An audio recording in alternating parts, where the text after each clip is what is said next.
ఓం నమో శ్రీ లక్ష్మీ వెంకటేశ్వరాయ శ్రీ మహాగణాధిపతియే నమః. గురవే సర్వలోకానాం భిషజే భవరోగిణాం నిధియే సర్వ విద్యానాం దక్షిణామూర్తయే నమః. ప్రేక్షకుల నమస్కారాలు తెలియజేస్తూ మనం ఈ వారం రాశి ఫలాలు తెలుసుకుందాం. మనం తెలుసుకుందాం. మరి తారీఖు జూలై 12 నుండి జూలై 18 వరకు గ్రహాల యొక్క పరిస్థితి చూసినట్లయితే వృషభ రాశిలో చంద్రుడు కుజుడు, అదేవిధంగా రవి బుధులు మిథున రాశిలో, కర్కాటక రాశిలో గురుడు, సింహరాశిలో శుక్రకేతువులు, అలాగే మీనరాశిలో శని, కుంభరాశిలో రాహు. అంటే చంద్రుడి యొక్క సంచారం మీకు వృషభ, మిథున, కర్కాటక, సింహరాశుల్లో ఈ వారం చంద్ర సంచారం ఉంటుంది. అయితే ఇప్పుడు మనం 12వ తారీఖు నుంచి 18వ తారీఖు వరకు అనుకున్నాం కాబట్టి ముఖ్యమైన పండుగల్లో 12వ తారీఖు మాస శివరాత్రి. ఆ రోజు తప్పనిసరిగా పగలు ఉపవాసం చేసి సాయంకాలం వేళ మరి శివ దర్శనం చేసుకుని నక్షత్రాన్ని చూసి భోజనం చేసి పగలల్లా కూడా ఉపవాసం చేయడం, శివ దర్శనం, శివాభిషేకం చాలా విశేషమైన ఫలితాన్ని ఇస్తాయి. అంటే రాత్రి చతుర్దశి ఉన్నటువంటి రోజు 12వ తారీఖు కాబట్టి మాస శివరాత్రి వచ్చింది. ఇంకా సావిత్రి వ్రతము అని 14వ తారీఖు సావిత్రి వ్రతం అని ఒకటి ఉంది. ఈ సావిత్రి వ్రతం మరి వివాహం కానటువంటి స్త్రీలు కూడా ఈ సావిత్రీ దేవిని పూజిస్తూ ఉంటారు.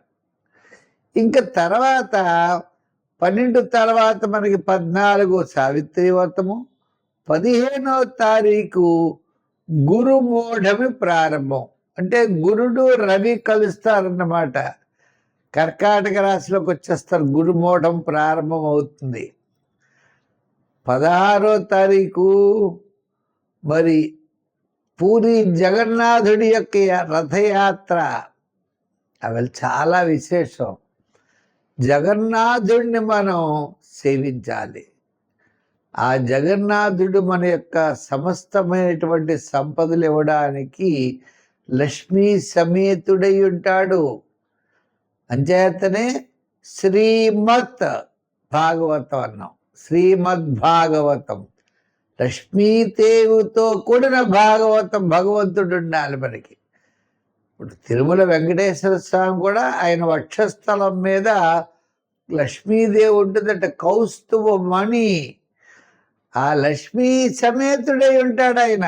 అంచేత అటువంటి ఆయన్ని మనం పూజించాలి. కాబట్టి జగన్నాథుణ్ణి, జగత్తు ప్లస్ నాథ జగన్నాథ, జగత్తుకి నాథుడు అంటే ఆయనే దైవము, అటువంటి వాడు. అదేవిధంగా మరి మనకి 17వ తారీఖున దక్షిణాయనం ప్రారంభం అవుతోందండి. ఇది చాలా ఇంపార్టెంట్ విషయం.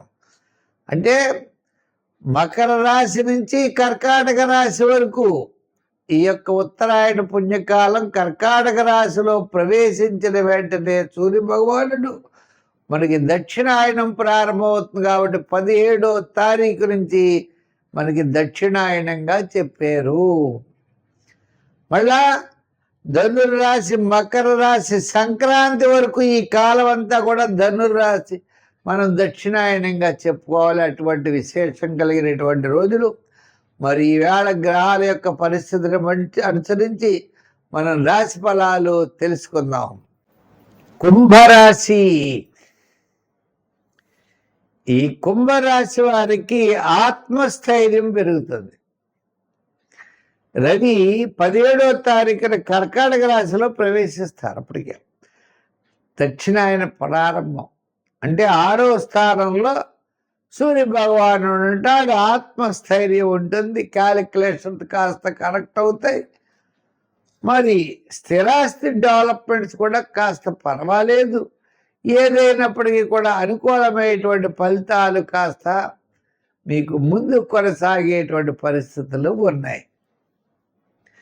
అయితే ఈ రాశి వారికి శని ప్రభావం ద్వితీయంలో, లగ్నంలో రాహు ప్రభావం, ఏ పని చేద్దామన్నా కోపము, ఇరిటేషను, ప్రతి పని ఆలస్యము, మాట దురుసుగా ఉండడం, చేద్దాంలే అనడం, ఈ ద్వితీయ స్థానంలో ఉన్నటువంటి శని ప్రభావం వల్ల కుటుంబ సమస్యలు, ఏదో రకమైనటువంటి సమస్యలు, అసంతృప్తి, చికాకు, ప్రతి పని ఆలస్యము ఇటువంటివి ఉంటాయి.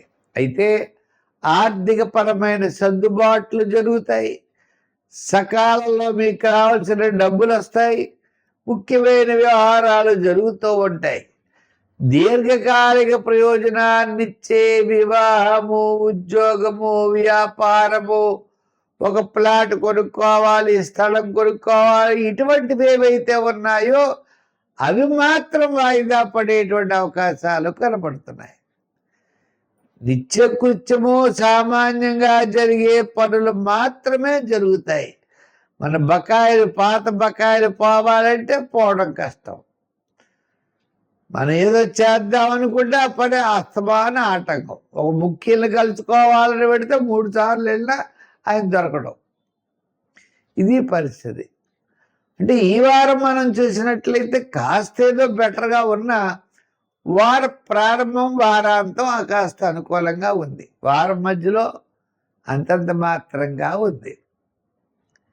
అంచేత ఈ రాశి వారు నిదానంగా వ్యవహరించడం మంచిది. దీర్ఘకాలిక ప్రయోజనాన్ని ఇచ్చేటువంటి ఒప్పందాల విషయంలో కూడా ఆలోచన చేయాలి.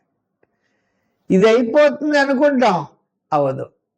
వెళదాం, వేళ లేరంట, రేపంట, మళ్ళీ రేపెడదాం, ఉండరు వేళాలి, ఇప్పుడే వెళ్ళిపోయారనంట.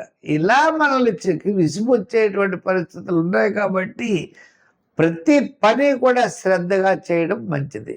సంఖ్యల్లో 6, రంగుల్లో తెలుపు, ఆరాధనలో నవగ్రహారాధన, నవగ్రహ ప్రదక్షిణ చెయ్యండి. తప్పకుండా మీరు విజయం సాధించగలుగుతారు.